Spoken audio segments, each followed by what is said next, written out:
반갑습니다. 갑자기 목이 너무 감격했는지 제가 목이 메어가지고,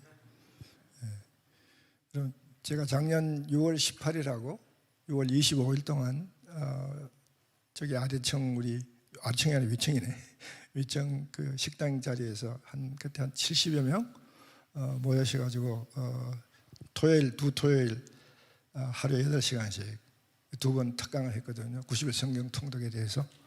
그래서 제가 딱 1년 만에 왔습니다. 작년에 왔던 각설이 죽지도 않고 또 왔네. 아마 하나님께서 우리 통독과 관련돼서는 여러분 하나님께서 특별히 여러분 통독하시는 모습을 보시고 기뻐하시고, 또 어떻게 계획에도 없던 제 이 한국 방문 일정에 없던 그 계획 가운데 특별히 자리를 마련해 주셔서 갑자기 여기 지금 오게 되었습니다. 그래서 여러분 너무 반갑고요. 근데 이게 온 게 이 하루 종일 할 수 있는 그런 어떤 특강 강의 스타일이 아닌 주일 예배의 짧은 설교 스타일로 이걸 하려니까 내려오면서 제가 할 수 있는 많은 분량의 얘기를 어떻게 짧은 설교로 요약을 할까 좀 고민을 아직도 하고 있어요. 우리 성경에 없는 말씀이지만은 또 이런 성경 비슷한 구절 안에 뭐냐면, 설교를 짧게 하는 자는 복이 있나니 저희가 다시 부르심을 받을 것입니다. 오늘 짧게 하지 않으면 내년에 또 안 불러주실 것 같으니까 가급적이면 짧게 하고 가야 되는데, 자, 우리 오늘 많은 시간이 없으니까 많은 시간을 짧게 제가 할 수 있는 얘기들 짧게 요약해서 하겠습니다. 자, 우리 오늘 창세기 1장 26절에서 28절 말씀까지 읽었는데, 이 말씀이 바로 성경을 읽어야 할 가장 핵심적인 이유의 권한을 보여주는 거예요. 자, 여러분, 지금 제가 잠깐 짧은 시간에 우리 장로님 한 분 만나서 그동안에 제가 작년에 다녀간 후에 성경 읽기가 어떻게 움직여가고 있는지에 대한 얘기를 잠깐 들어보니까, 제 강의 끝나고 한 60여 명이 성경을 완독했고, 그 후에 한 100여 명이 지금 거의 완독하고 있는 그런 상태로 진행되고 있다. 그렇다면 선본적으로 얘기하면 작년에 한 70여 명이 강의를 들으신 분 중에 지금 160명이 성경을 읽었다면 굉장히 일취월장한 거잖아요. 그때 제가 서론 강의를 통해서 우리가 성경을 어떻게 읽어야 돼, 왜 읽어야 되고 어떻게 읽어야 되느냐를 핵심적으로 나눴거든요. 우리가 성경을 읽는데 덮어놓고 읽는 사람들이 참 많아요. 아니면 대부분의 사람들이 성경을 읽을 때 성경을 읽는 동기부여가 어떤 단순히 그 축복을 받아야 되겠다, 내가 성경을 10독하고 20독하고 30독 하면 그 독수의 정비례해서 내가 받는 복이 그 정비례한다. 그러니까 10독 한 사람은 10독 한 것만큼 복을 받고, 20독을 한 사람은 20독만큼의 복을 받을 수 있다라는 잘못된 근거, 판단, 근거, 이런 걸 가지고 성경 읽는 분이 굉장히 많거든요. 그러니까 성경의 의미가 뭔지 모르고, 진정으로 왜 읽어야 되는지 모르고, 그냥 그 뜻이 모르고 그냥 덮어놓고 읽는 거예요. 덮어놓고. 성경 덮어놓고 읽으면 성경이 보이나요? 안 보이죠. 안 보인단 말이 영적으로 무슨 의미인지 안 보인단 말이죠. 성경을 펴지만은 성경이 덮여진 상태. 왜냐하면 우리 성경에 대한 이해와 성경에 대한 이유라든가 성경을 읽을 관점이라든가 이런 것들이 준비되지 않은 상태에서 그냥 맹목적으로 성경을 읽어버리면 성경이 덮여져 있는 것과 똑같다 그 말이야. 그렇게 한번 읽어봐도 열심히 성경을 읽는데 과연 10의 독서만큼 제가 10회에 걸쳐 성경을 읽는 노력 투자한 것만큼 내가 정비를 해서 거기에 대한 대가로서의 복을 받았다고 생각하십니까?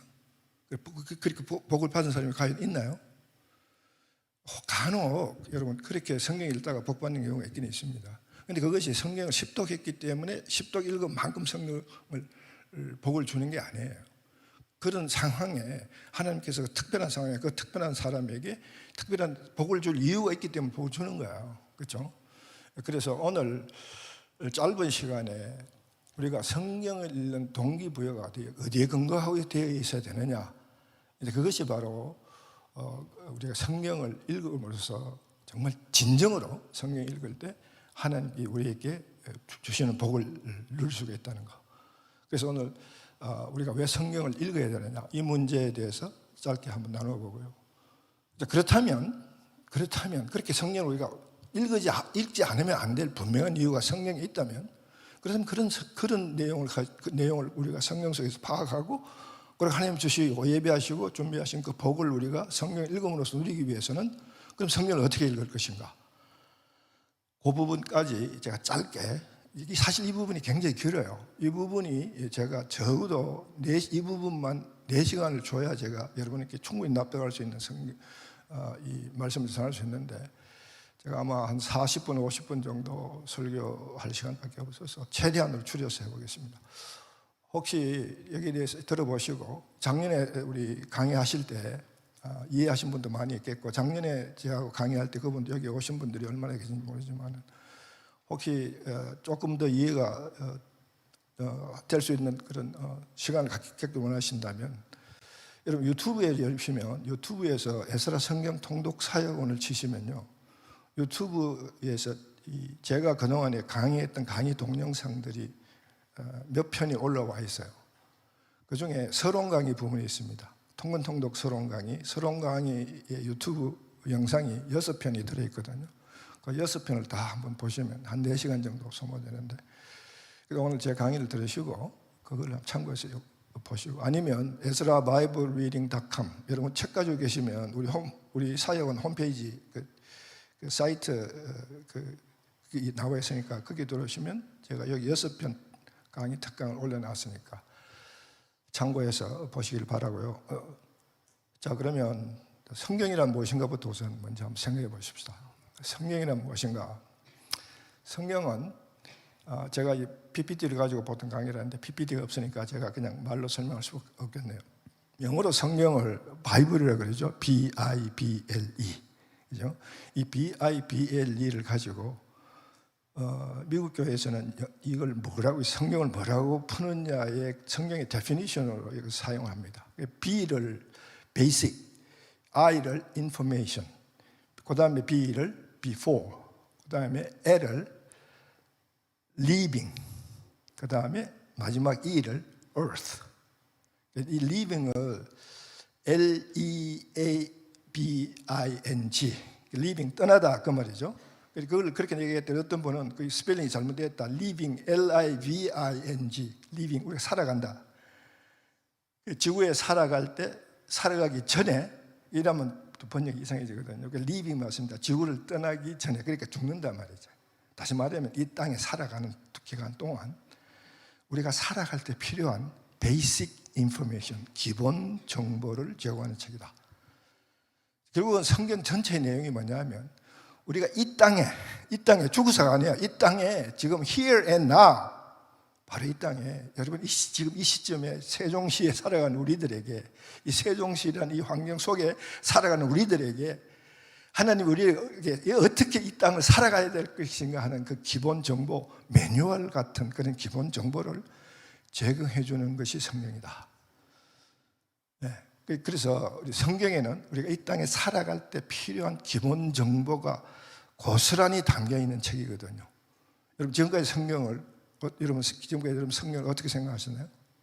그렇게 기본 그런 정보가 담겨 있고, 그리고 그 정보를 우리가 알기 위해서 여러분 성경을 펴고 그 정보를 찾기 위해서 그렇게 성경을 읽고 계신가요?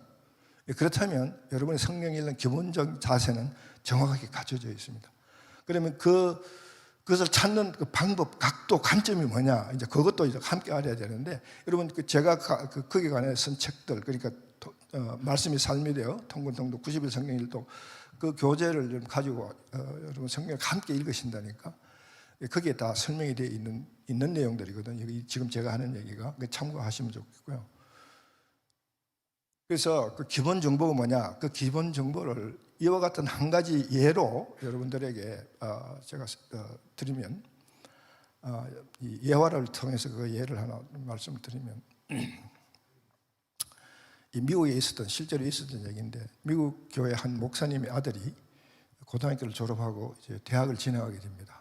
미국은 이 학교가 이 의무교육이 고등학교까지거든요. 그리고 고등학교까지 이제 국가가 모든 경비를 제공해서 모든 사람이 고등학교까지를 다 마치게 합니다. 근데 고등학교를 졸업하고 기숙사를 갈 때 이렇게 그러니까 의무 교육에 있을 때는 그 의무가 국가의 의무가 누구를 통해 전해지느냐 하면 아버지, 어머니, 부모를 통해 전해지니까 모든 것들 부모에게 의존하잖아요. 그죠? 근데 이제 고등학을 졸업한다는 말은 부모의 의지를 떠나서 하나의 독립된 개체로서 자기의 삶을 살아갈 수 있는 그런 이제 단계로 접어드는 거죠. 그래서 반드시 대학의 출발을 부모의 그 설화에서, 부모의 영향에서, 부모의 도움에서 가운데 출발하게 하지 않고 부모를 떠나게 해요. 기숙사로 넣어서 기숙사에서 독립된 삶을 시작해서 배우게 하는 그 과정을 거치게 하는 미국 교육 시스템이 참 잘 되어 있습니다. 그런데 그럴 때 무슨 문제가 생기냐면 미국에는 이 대중교통 수단이 거의 없어요. 우리나라처럼 지하철이 잘 되어 있다든가 뭐 이래 버스가 아주 버스 노선이 뭐 심지어 마을 버스까지 있어서 집 앞에 나오면 바로 버스 탈 수 있을 정도로 이렇게 촘촘하게 교통망을 얽어놓은 이런 시스템은요 세계 어디 가도 없어요. 참 한국 정말 부러워요. 우리 미국 살면서도 한국 와보면 내가 미국 거지구나.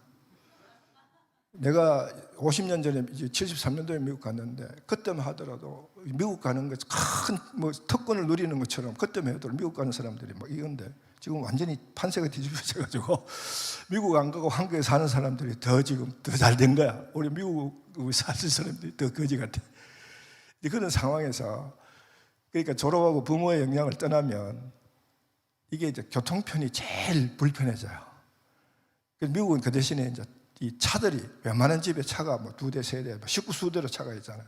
요즘 한국도 그렇더라고요, 보니까. 차가 없으면 전혀 기동성이 없어져요. 얘가 아버지의 이제 이 도움을 벗어나서 독립을 하려니까 제일 먼저 이 기동성의 독립이 필요한 거야. 차가 절실히 필요해요. 지금 뭐 이제 아버지 세라를 떠나니까 아버지 품을 떠나는데 자기가 차 살 돈 능력이 없잖아요. 차 살 돈도 없고 능력도 없고. 그러니까 아버지인데 기숙사를 떠나면서 아버지도 아시잖아요. 제가 지금 무엇이 필요한지 이 마당에서 꼭 차가 필요하니까 아버지 차를 하는데 사주시면 고맙겠다고. 그래서 차 사달라고 부탁을 합니다. 그러니까 아버지가 차 사달라고 부탁하는 아들의 부탁을 듣고 아버지 서재에 들어가서 성경책을 꺼내와서 성경책을 아들에게 주면서 기숙사에 들어가면 성경책 자주 읽어. 전혀 이게 이 동문서답이잖아. 차 사달라고 그러면 차를 언제 사주겠다, 무슨 차를 사겠다, 뭐가 원하느냐, 이게 차에 관련되는 대화를 해야 되는데 그냥 알았다. 그러고는 성경을 던져주면서 기숙사에서 성경 읽어라. 차하고 성경 읽기하고 무슨 관계냐? 아무 관계 없잖아요. 그죠? 아무 관계 없습니다. 사실 실제로. 근데 매우 밀접한 관계가 있다는 사실을 뒤늦게 나중에 알게 되는데 이 아버지가 이 아들이 우리 아버지는 목사가 아닐까 싶어가지고 무슨 얘기만 하면 기도해라, 성경 읽어라. 자기가 평생 그 얘기를 귀에 딱지가 않도록 들으면서 살았는데 또 이 중차단 이 상황에도 아버지는 그저 성경 읽어라, 기도해라. 그러면 성경 한 권 던져주고 바이바이. 그러니까 뭐 어떻게 가야 되잖아요, 그죠? 그래서 성경책을 자기 짐꾸리에 접어가 놓고 이제 기숙사에 간 거예요. 성경을 펴고 읽지 않죠. 그러고는 이제 방학 때 내가 돌아왔는데 여전히 아버지는 차 안 사주니까 아버지 어떻게 차 사주셔야 됐는데 왜 차를 안 사주고 지금까지 이렇게 계시냐 그러니까 아버지는 성경 잘 읽고 있니? 오늘 성경 읽으셨나요? 우리 통건통독 사역의 그 슬로건이 오늘 성경 읽으셨나요? 그렇죠? 아니에요? 통건통독으로 통독을 안 하시는 모양이구나. 우리 통건통독 사역의 슬로건이 오늘 성경 읽으셨나요? 이 아버지가 아들이 오늘 성경 읽었나? 성경 안 읽었거든. 성경 읽어. 또 우리 아버지는 또 성경 타령이다. 그러고는 또 이제 지난 방학 끝나고 가는데 그런 설왕설래를 하면서 대학 4년을 졸업하고 결국 성경을 못 얻어 걸리고 할 수 없이 아버지 집으로 다시 짐을 사서 돌아왔습니다. 대학 졸업하고 취직을 해야 되니까. 아버지 직장을 구하러 다녀야 되는데 차편이 너무 불편하다. 차를 하나 사주시면 제가 졸업하는 대로 바로 첫 봉급 받으면 갚아드리겠다. 이제 딜을 하는 거야. 돈을 구워달라는 식으로 딜을 하는 거야. 아버지는 여전히 시종일관 4년 내내 차 사달라 그러면 성경 읽었느냐, 성경 잘 읽고 있겠지.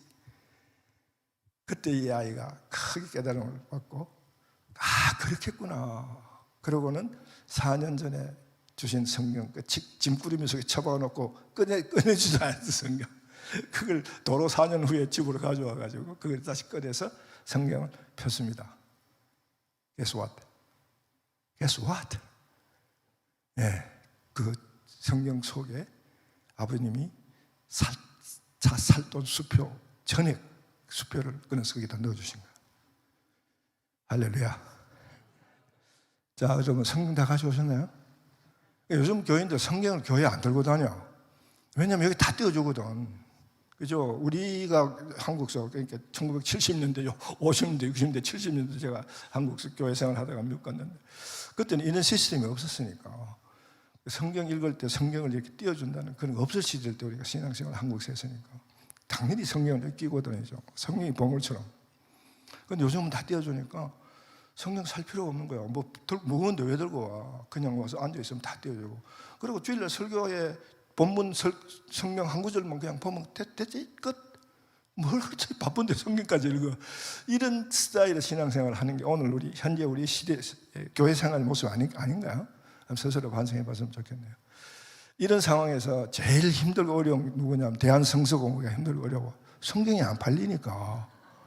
여러분, 대한성서공회 성경을 사줄 이유가요, 우리가 성경을 읽기 위해서도 사줘야 되지만 대한성서공회라는 이 단체가 얼마나 귀한 일을 하는지, 제가 뭐 성서공회 선전하러 온 건 아니지만 제가 만든 우리 통권통독 연대기 성경을 펴기 위해서 대한성서공회 저작권을 얻으려고 대한성서공회 관계자하고 여러 번 만나고 성서공회도 방문하고 해서, 그래서 성서공회가 무슨 일을 하는지 구체적으로 하게 됐는데, 정말 전 세계에 아직도 성경이 자기들의 언어로 번역되어야 할 그 수많은 종족들의 언어로 성경이 번역될 때 그들이 성경을 출판할, 인쇄할 수 있는 능력이 없잖아요. 기술도 없고 시설도 없고, 그거를 돈도 없고, 그걸 대한성서공회가 그걸 다 인쇄를 해가 보내줘요, 무료로. 이 얼마나 선교사에게 얼마나 기초적인 이런 훌륭한 일을 대한성서공회가 하는데, 성경이 안 팔리니까 돈이 없는 거야. 지금 조금 빗나갔는데. 그러니까 보세요. 어쨌든 여러분 성경을 지금 가지고 오신 분이 많지 않는데, 혹시 집에는 다 성경이 있죠, 그죠? 예, 집에 성경 5권 이상 다 있을 거야. 집에 오늘 갖고 오신 분은 성경 펴고 계신 분도 계시는데, 성경 지금 펴고 계시는데 수표가 있나요? 집에 가서 빨리 가서 제 얘기 잘 듣고 집에 가서 빨리 찾으세요. 수표가 있나요? 여러분, 이게 수표가 안 보이면 성경 제대로 못 읽고 있는 거예요.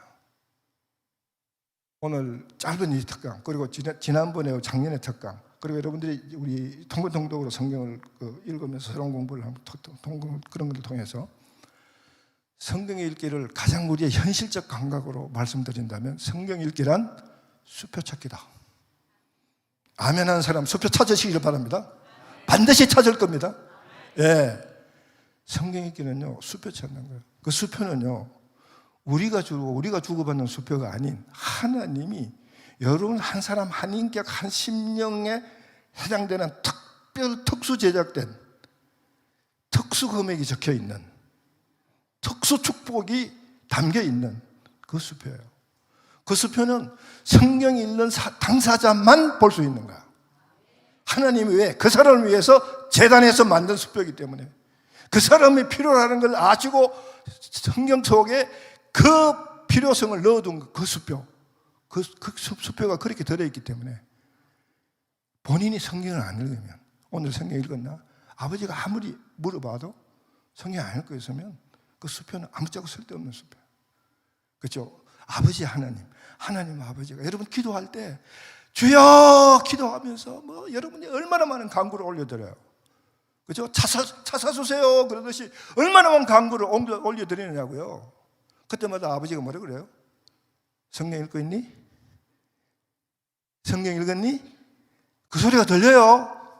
안 들리는 거야. 왜냐하면 성경은 하나님이 나에게 주신 수표책이라고 생각하지 않는 한은 성경 읽고 있니?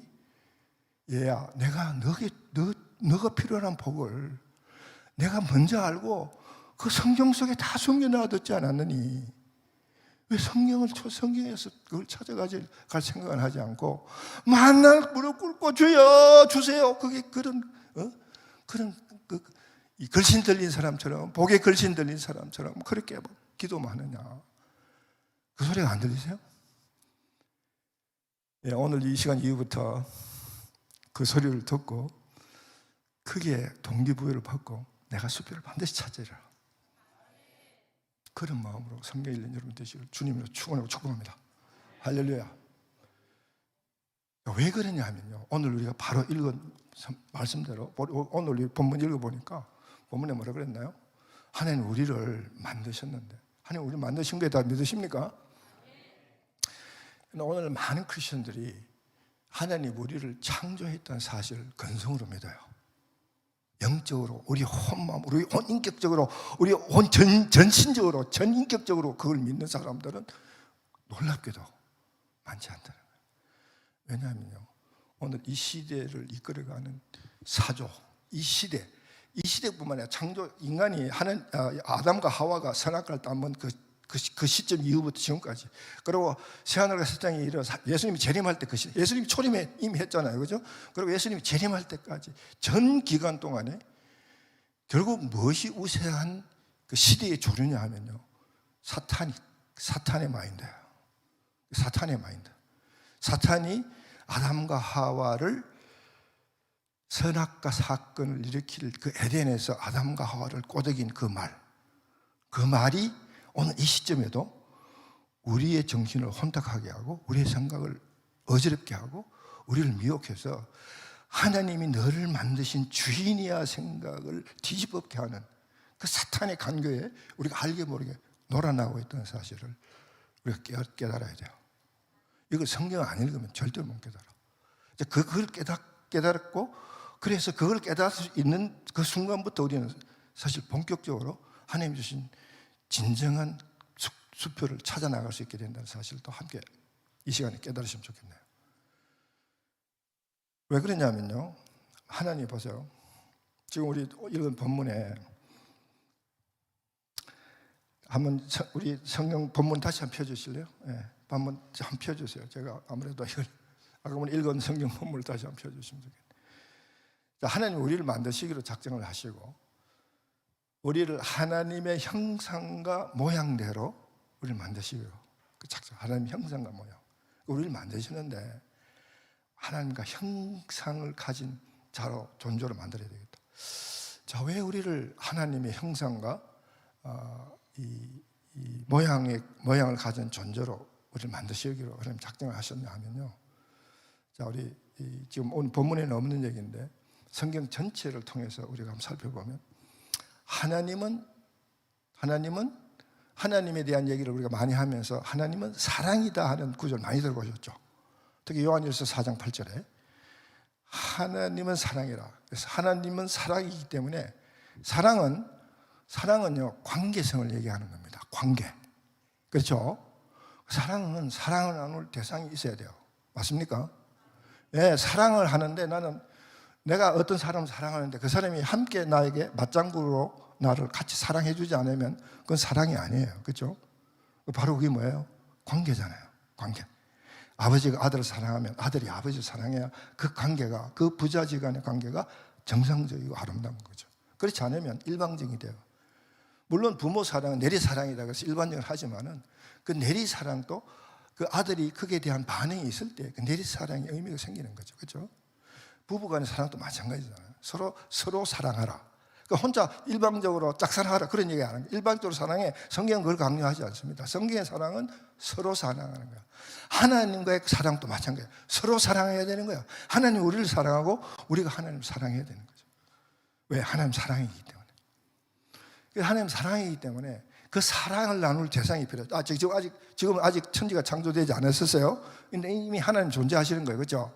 하나님은 우주 만물을 만드신 분이시기 때문에 하나님은 이미 우주에 존재하는 게 아니라 하나님 벌써 이미 존재하고 계십니다. 그렇죠? 그 가운데 하나님은 사랑이시기 때문에 하나님 당신의 사랑을 나눌 대상이 필요했던 거죠. 그래서 그 대상으로서 사람을 만들기로 작정했다는 내용의 얘기가 얘기의 내용이 오늘 우리 읽은 본문의 핵심입니다. 그래서 하나님의 사랑을 나눌 대상이기 때문에 이 그냥 뭐 짐승 만들듯이 뭐 다른 어떤 피조 세계를 만들듯이 가라사대에 있어라, 뭐 빛이 있어라 빛이 있었고 뭐 나무가 있어라 그러니까 나무가 있었고 그런 모습에 그런 어떤 피조물로서 사람을 만들 수 없는 거죠. 왜? 하나님의 사랑을 나눌 관계의 대상이기 때문에 이 아주 특수한 피조물이죠. 그죠? 그죠? 여러분은 그런 특수한 피조물을 지어졌다는 거예요. 그래서 하나님은 당신의 사랑을 나눌 대상이기 때문에 당신의 모양과 당신의 형상으로 대등하게 만들어야 된다 그 말이야. 맞습니까? 분명히 아멘입니까? 정말 여러분의 삶이, 여러분의 모든 사고의 구조가, 여러분의 삶의 모든 것들이 거기다 근거를 하고 있는가요? 진정으로? 이게 문제예요.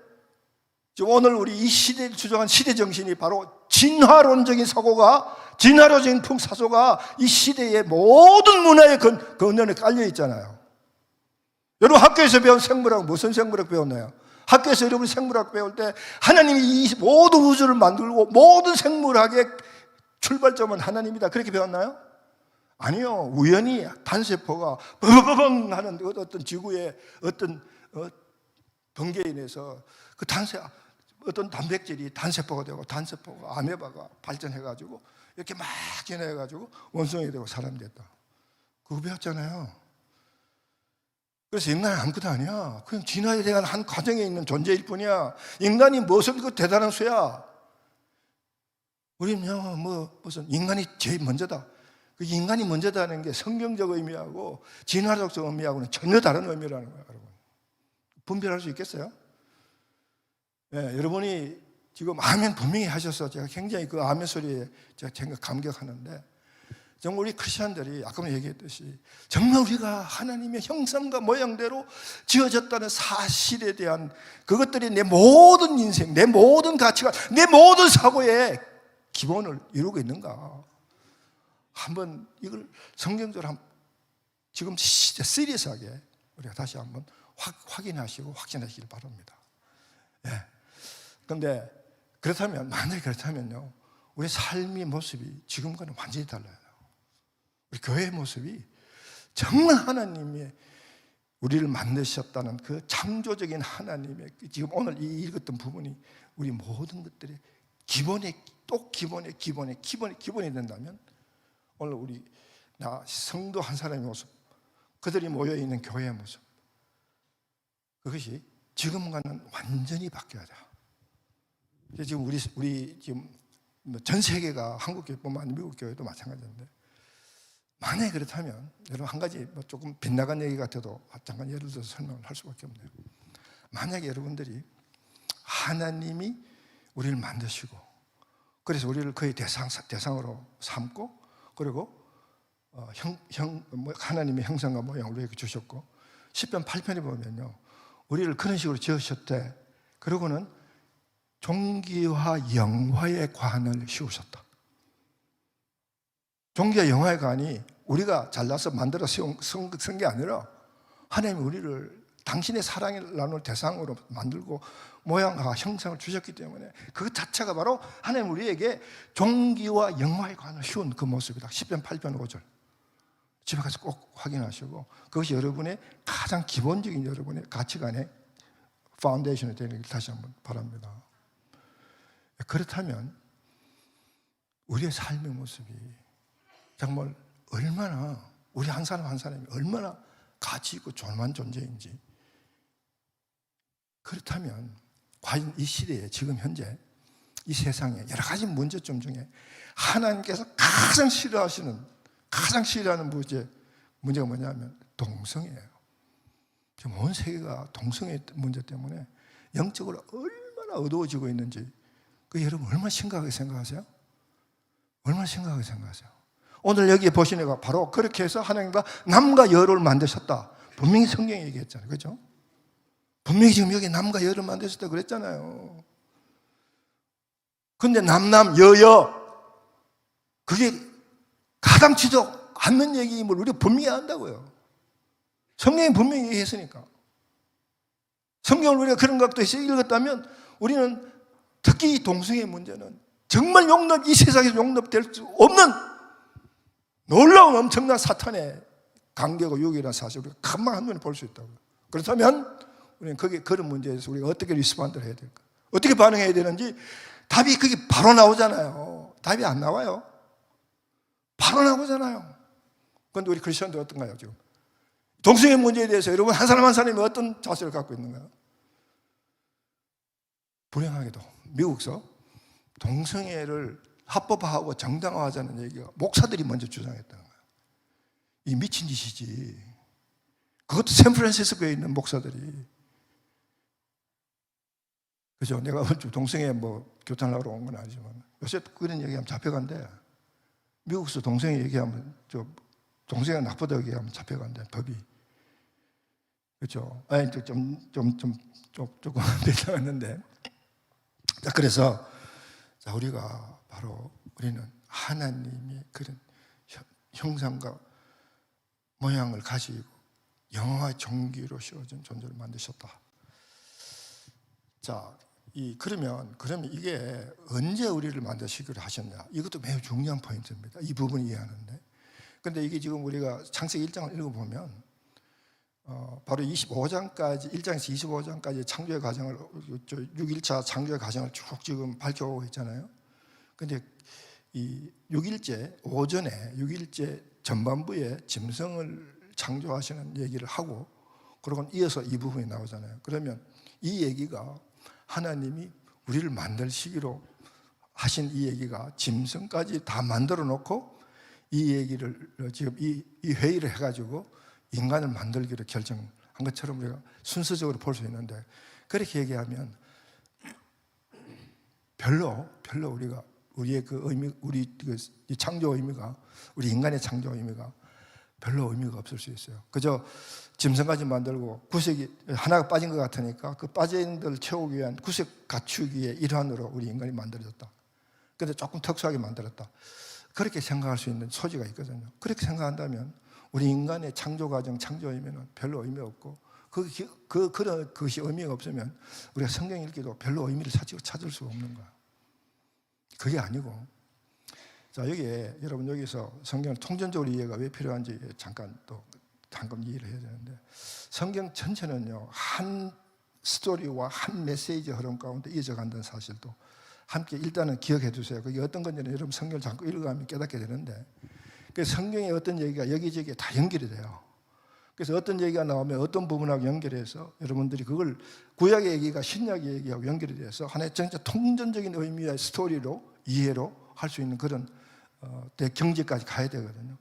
그래서 이제 성경 읽기가 도가 터지는 거예요. 그래서 근데 그게 언제 터지느냐면 성경을 한 3독 4독 하면 터져요. 우리 통독식으로 3독 4독 하면 터지면 이제 도사가 되거든요.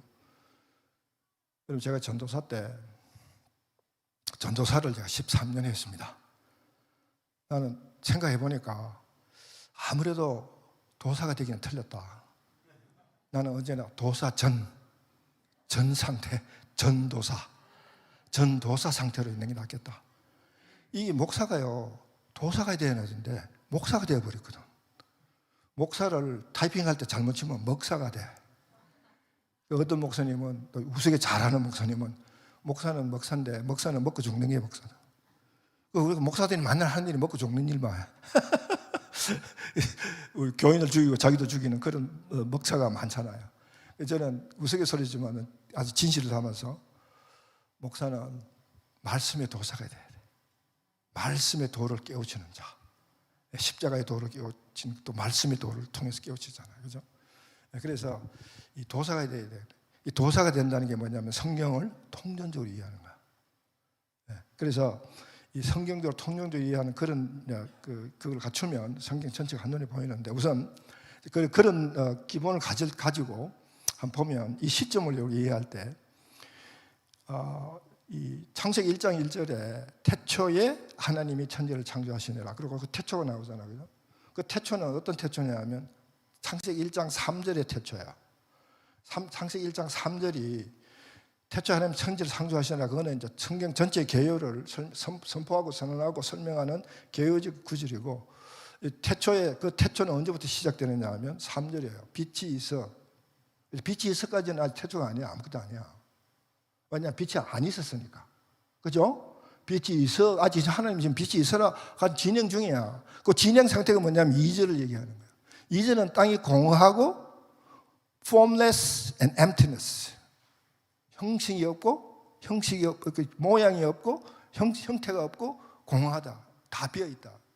그러니까 아무것도 없다 이 말이야. 아무것도 없다. 아무것도 없는 상태.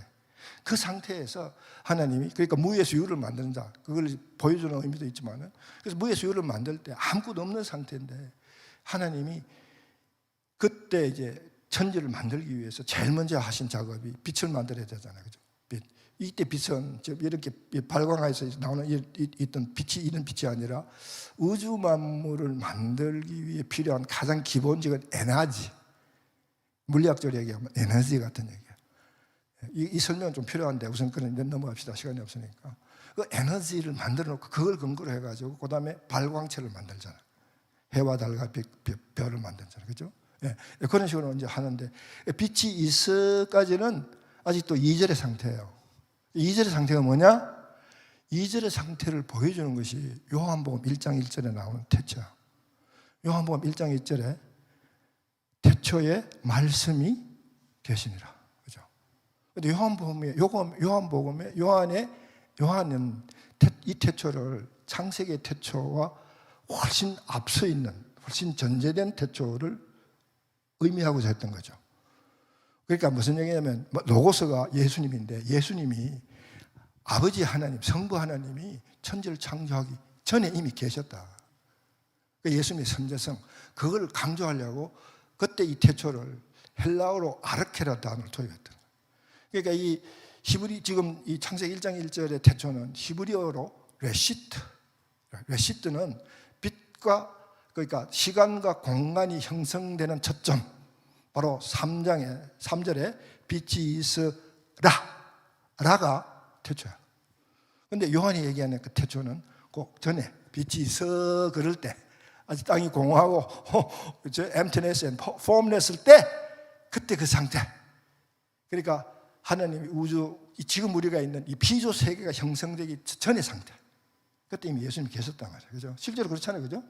예수 그때 삼위 하나님 계셨으니까 그 삼위 하나님이 오늘 우리가 우리의 모양을 닮은 우리의 형상을 그 삼위 하나님 이미 그때 계셨다 그 말이에요. 자, 그 여기서 굉장히 중요한 포인트는 뭐냐면 하나님이 인간을 만드시고 작정했었던 것은 이 하나님의 우주 만물을 창조하다가 한 마지막 과정으로서 구색 갖추려고 우리를 만드신 게 아니라 하나님이 아무것도 형성되기 전에 아르케 때 태초에 오직 삼위 하나님만 계실 때 그때 우리를 만드시려고 삼위 하나님이 회의를 하신 거예요. 자, 구색가축으로 우리를 만드시기로 했던 그때와 그 전에 이미 아무것도 안 형성되기 전에 우리를 만드시기로 결정했던가, 이 두 결정의 차이는 어마어마한 겁니다. 그죠? 그렇다면 잘 들으십시오. 하나님 이 우주 만물을 우리 인간의 모든 필요를 채워주려고 만드신 거야. 하나님 왜? 우리를 먼저 만들기로 했으니까. 그러고 오늘 보세요. 27절이 있고요. 27절에 28절 처음에 하나님이 그들에게 뭐요? 하나님 그들에게 뭐요? 그 복에는 눈이 번쩍 안 떠 있어요? 그 복에 눈이 뜨주셔야 돼요. 왜? 하나님 우주를 만들기 전에 하나님 우리를 만드시고 사랑의 관계로 우리를 만드시고 사랑의 대상이 되었기 때문에 우리에게 뭐요? 그 대가로 뭘 주신다고요? 그 사랑의 대가로 뭘 주신다고요? 하나님 우리를 사랑하고 우리와 하나님과 사랑의 관계가 형성된다고 하나님 확신하면서 그것 때문에 만드신 거니까, 만들고 작정하시니까 하나님께서 우리 형질이 형성되기 전에 하나님 뭘 먼저 약속해 주시냐 하면 복을 주시며. 복은요 어떤 의미에서 하나님의 운명적인 거예요. 하나님 우리에게 복을 주시는 것은 하나님 피할 수 없는 길이야. 도저히 안 줄 수가 없는 거야. 왜? 우리 형질을 만들기 전에 하나님 먼저 우리에게 복을 주신다고 먼저 선행적으로 약속했다. 하나님 우리 복을 안 주실 수가 없어. 복을 안 주는 것은 하나님의 잘못이 아니다 이 말이에요 지금. 그래서 그 복을 성경 속에 다 심어주셨다 그 말이에요. 복을 못 찾는 거, 못 받는 건 우리 잘못이야. 여러분 성경을 안 읽으시면 하늘이 두 종나도 복 못 받아요. 근데 성경을 안 읽고 복 받아달라고 막 그냥 바위 깨고 기도하고 막 그냥 철야 기도하고 소나무 뽑고 막. 제가 예수님 처음 영접할 때 참 별나게 예수님 영접했어요. 소나무를 한 두 그릇 좀 뽑았을 것 같아. 회개하고 기도하면서 바위를 얼마나 쳤는지 아침에 일어나니까 손이 막 이 반죽이 됐더라고. 눈은 따로 부어 있고요. 좀 별나게 예수님 영접했는데 고등학교 1학년 때. 근데 그렇게 한다고 뭐 관계가 회복될 수 있는 회개는 이루어질 수 있죠. 그 회개가 반드시 선행돼야 되고 그 자체가 복일 수는 있지만은, 근데 그렇게 한다고 모든 복이 하나님께 주어지는 게 아니에요. 자, 그러면 이 복이 뭐냐? 이 복이 바로 베이직 인포메이션, 기본 정보. 우리가 이 땅에 살아갈 때 기본적으로 우리가 가져야 할 매뉴얼, 그 매뉴얼대로 살아갈 때 하나님과 우리의 바른 관계가, 하나님의 우리의 창조 의도대로 주신 그 관계, 사랑의 관계가 회복되고 이루어짐으로써 우리는 그 무진장의 복을 누릴 수 있게 된다. 그래서 하나님이 우리를 만드셨어요. 그리고 우리를 에덴에 두셨어요. 아담과 하와는 성경에 나오는 모든 인물과 사건은 대표성이 있어서 오늘 나에게 그대로 이루어질 수 있는 상황과 사건입니다. 그거 꼭 기억하셔야 돼요. 그래야 성경이 나와 관계 가운데 성경적 상황이 이해되는 거야. 그걸 꼭 여러분 성경에 있는 팁으로 기억하시고, 아담과 하와의 문제만 아니라 그것이 바로 나의 문제야. 아담과 하와를 그렇게 두시고, 그러니까 내가 거기 있는 거와 똑같은 거예요. 내가 태초에 하나님 나를 이미 우주가 형성되기 하나님 나를 만드시고 다 결정한 거야. 여기 계신 분 다 우주가 형성되기 전에 하나님의 세계 속에서 다 이미 만들어진 존재예요. 그래서 하나님의 형상과 모양과 영화 종교의 관을 선 존재라는 사실을 꼭 기억하시기 바랍니다. 그래서 에덴에 두시고 복을 주셨다. 어떤 복을 주셔서 2장에 가면 임의대로 먹었어요. 2장 15절일 겁니다. 지금 좀 찾아봐야 되겠지만 2장 15절에 저들에게 임의대로 먹는 복을 주셨다. 임의대로 먹는 복. 15절 하면 16절일 텐데, 그 임의대로 먹는 복, 그 임의대로란 말은요 무진장의 복이에요. 제한이 없어요. 하나님이 우리에게 주시는 복은 제한과 조건과 그게 없다. 하나님과 바른 관계 속에 있을 때는 제한이 없고 무진장, 그 양에 있어서도 양과 질이 결코 제한이 없는 그런 무진장의 복을 우리가 누릴 수 있었다. 그런데 바로 그 진화론적 세계가 오늘 이 시대 우리의 모든 사고 체제와 사조와 모든 가치관과 세계관 형성에 있어서 결정적인 역할을 하는 그런 상황이 되어 있을 때, 우리는 찬송부로 기도하고 성경책 들고 교회에 열심히 소속되어 있는 교인으로서의 삶을 살아가지만은 정말 하나님의 진정한 백성으로 삶을 우리는 놓쳐버릴 때가 너무 많다. 성경을 안 읽으면.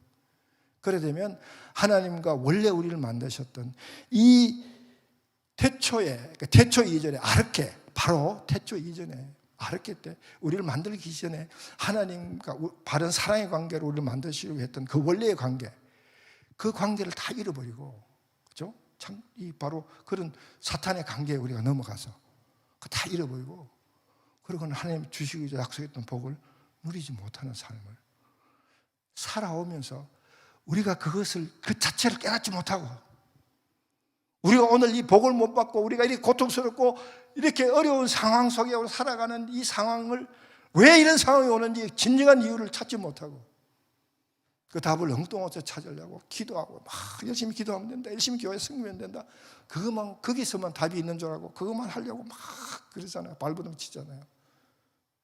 여러분 안 그래요? 제가 이 통근동석 사역을 본격적으로 하면서 지난 6년간 제 읽을 수 1투족을요 구글 빅데이터가 다 그걸 했더라고요. 내가 전 세계에 이 통독 사역을 한다고 막 복음을 전하러 했는데 사탄이 막 겁을 먹고 구글을 움직여가지고 내가 가서 무슨 얘기를 하는가, 읽을 수 1투족을 다 그 구글 컴퍼니에, 구글에 그 빅데이터에 그걸 다 넣었더라고요.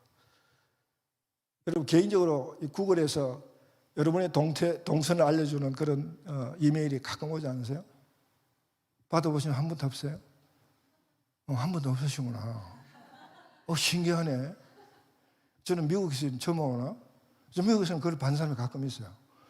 어쨌든 그게 그 이유가 뭐냐면 안드로이드 전화기를 갖고 있잖아. 안드로이드 전화기가 그 구글하고 마이크로소프트하고 다 연결되어 있거든요. 이게 안드로이드가 이게 안드로이드 전화기가 움직이면 그게 빅데이터에 다 트레이스가 돼가 잡혀요. 그래서 매달 보면 이번 달에 당신의 동선입니다. 그러고 와요. 딱 클릭하면 정확하게 내가 어디서 어디 갔고 몇 시에 어디 있었고 그게 다 나와. 막 소름이 끼칠 정도로. 그래서 어쨌든 제가 한국 나오기 한 달 전에 지난 6년간의 전체 동선을 보시기를 원하십니까? 그래서 뭐 호기심에 클릭했더니만은 제가요 지난 6년 동안 이 통근통수 하행하면서 15개국 176개 도시 196개 장소를 돌아다니더라고요. 안 놀라네 아무도? 예, 가서 똑같은 얘기 한 거야. 왜 우리가 복을 못 누리는 그 원인이 뭐냐? 우리 그 원인을 성경 속에 찾는데 그 찾는 첫째 출발점을 여기서 깨달아야 된다. 우리는요, 여러분은요, 바로 하나님의 사랑의 관계. 그래서 그 관계 가운데 하나님이 태초부터 우리의 모습이 형성되기 전에 이미 주시기로 약속, 그 약속을 누릴 수 있는 그 관계, 그래 관계를 만들어졌는데 그것이 사탄의 강교함에 속아서 결국 뭐예요? 창세기 2장에 사탄의 강교에 넘어가서 하와가 선악과를 따먹잖아요. 그때 사탄이 꼬드김이 뭐냐면 너가 너 삶의 주인은 너야. 너가 너 삶의 주인이야. 하나님이 아니야. 하나님 말 들을 필요 없어. 하나님 너 죽는다. 아니야. 죽을 가능하 안 죽어. 그냥 따먹어도 돼. 자, 여기서부터 이제 많은 설명을 여러분 이제 필요한 건데 지금 시간이 없으니까. 그러면서 제가 시계가 없네. 어디까지 해야 되냐?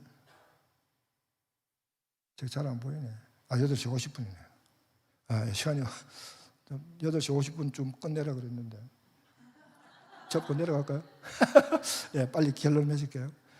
그러니까 너가 너 삶의 주인이지 하나님이 아니야. 관계에 넘어가서 자기가 하나님이 되고 싶어하는 그 인간 자기중심성의 중심성이 하와의 마음속에 발동해버린 거예요. 그러니까 사탄하고 딱 마무리 쳤잖아. 그 순간부터 우리가 아담과 하와가 또는 우리가 낙원에서 에덴 동산에서 얼마나 많은 시간이 흘렀는지 그건 몰라요. 그러나 어떤 한 시점에 사탄의 이 아택이 들어와서 그때 하와가 넘어가듯이 우리가 다 넘어간 거예요. 그 순간에 우리가 관계가 끊어진 거예요. 관계 파괴. 타락은요, 관계, 죄 짓는다. 그 죄라는 말을 여러분 한 가지 잠깐, 죄는요, 하나님 관계가 끊어진 상태를 얘기하는 거예요. 죄가 들어옴으로 관계가 끊어진다. 그러니까 죄가 해결돼야 관계가 회복된다.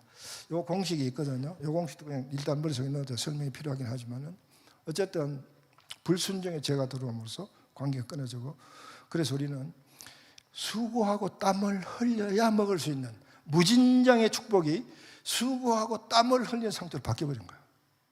자, 이걸 반전시켜야 되는 건지 바로 성경은 이걸 반전시켜가지고 하나님의 은혜로 하나님이 원래의 관계를 회복함으로써 원래의 오리지널 태초에 하나님께서 약속하셨던 그 축복을 회복시켜 주시려는 하나님의 역사가 성경의 얘기다 그 말이에요. 그게 성경의 통전적 이해예요. 그래서 성경 읽어야만이 하나님이 그러면 어떻게 해야 바로 하나님이 태초에 의도하셨던 그 관계대로 우리가 회복될 수 있는가 그걸 보여주는 거죠. 그걸 그러니까 여러분 보세요. 성경 안 읽으면 하나님이 원래 우리를 만들 때 약속했었던 주시기로 했던 약속했던 그 복을 누리기 위한 관계 이 모습으로 우리가 어떻게 돌아가는지 성경 안 읽으면 몰라. 그러니까 자기 중심성이 계속해서 발동해서 자기 판단으로 자기 통박으로 이렇게 하면 하나님 기뻐하시겠지. 이렇게 하면 내가 그 복을 누리겠지. 그러고 자기 멋대로 하는 거야. 자기 멋대로. 그러니까 막 기도하면 돼. 교회 열심히 섬기면 돼. 기도하면 돼요. 근데 어떻게 기도해야 돼요? 성경이 하나님께서 가르쳐 주시는 방법대로 기도해야 돼. 내 생각대로 기도하는 거 아니란 거야. 교회 열심히 섬겨야 돼요. 내 생각대로 섬기는 게 아니라 하나님이 성경책에 주신 방법대로 교회 열심히 섬겨야 된다 그 말이에요. 그러니까 우리는 교회 열심히 하면 하는 대로 점점 더 꼬이는 상을, 교회 열심히 나가 새벽기도도 열심히 나가는데 왜 나는 요명의 욕을 이렇게 말나 꼬이느냐, 그 불평이 나올 수밖에 없죠. 그런 불평이 있으신 분들은 성경을 제대로 안 읽거나 성경을 제대로 안 읽고 있다. 자, 그래서 제가 결론을 내릴게요. 여기 더 많은 설명이 필요하지만 누가복음 5장에 보면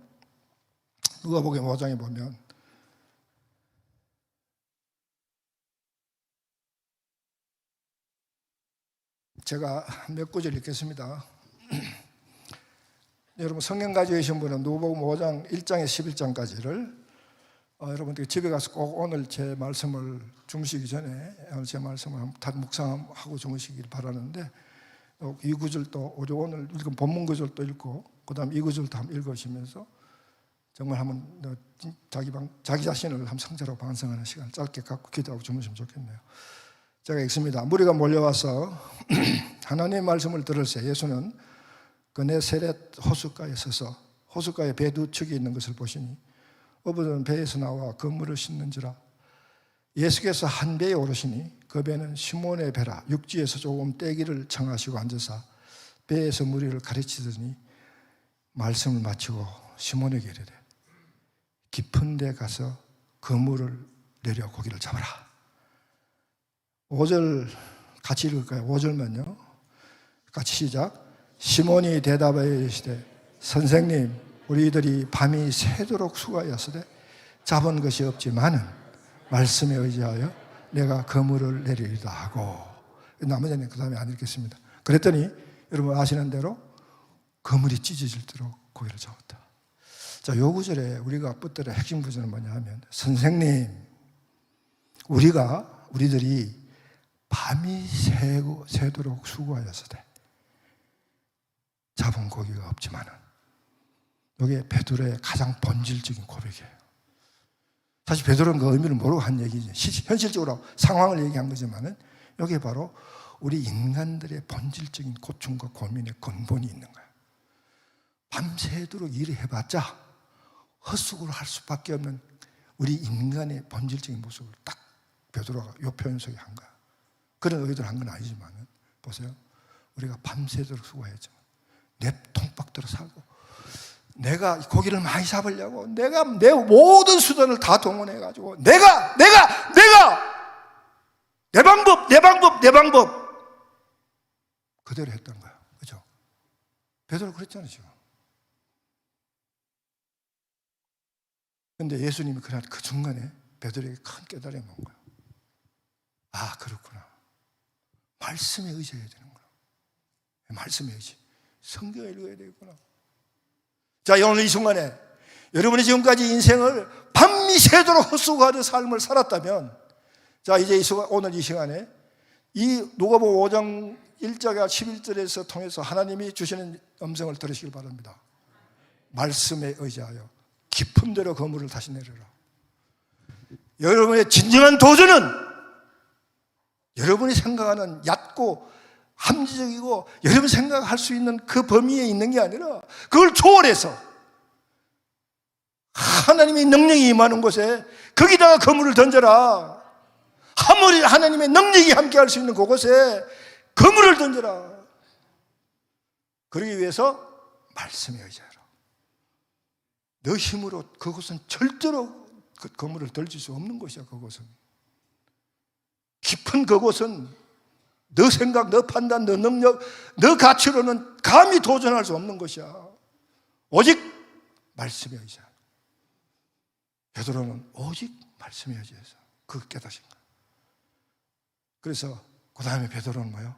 주여 나를 떠나소서. 내가 이제 깨닫나이다. 내가 죄인임을, 내가 주님과의 관계 밖에 있었던 그런 상태에 있었음을 주여 깨닫나이다. 주여 나를 떠나소서. 떠나라는 얘기가 나를 내버려둬라 그 얘기가 아니라 나를 용서하여 주옵소서 그 얘기잖아요. 그렇죠? 그래서 뭐라 그래요? 예수님이 내가 너로 사람을 낚는 어부가 되게 하겠다. 삶을 바꿔버리는 거죠. 삶의 가치와 본질이 바뀌는 거예요. 본질이.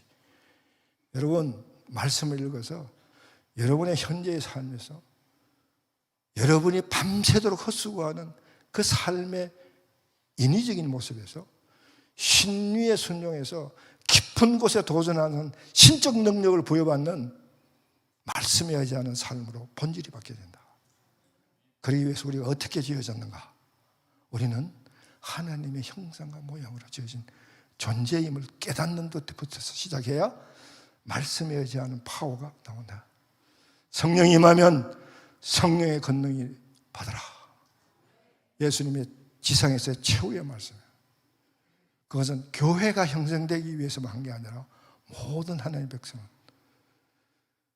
하나님의 영역인 깊은 곳에 거물을 던지기 위해서, 그래서 말씀에 의지하고, 그래서 우리는 성령의 권능을 받아 우리의 삶의 기본적인 본질을 바꿔내야 되고, 그래서 우리는 원래의 관계로 회복해야 된다. 결단하십니까? 기도하겠습니다.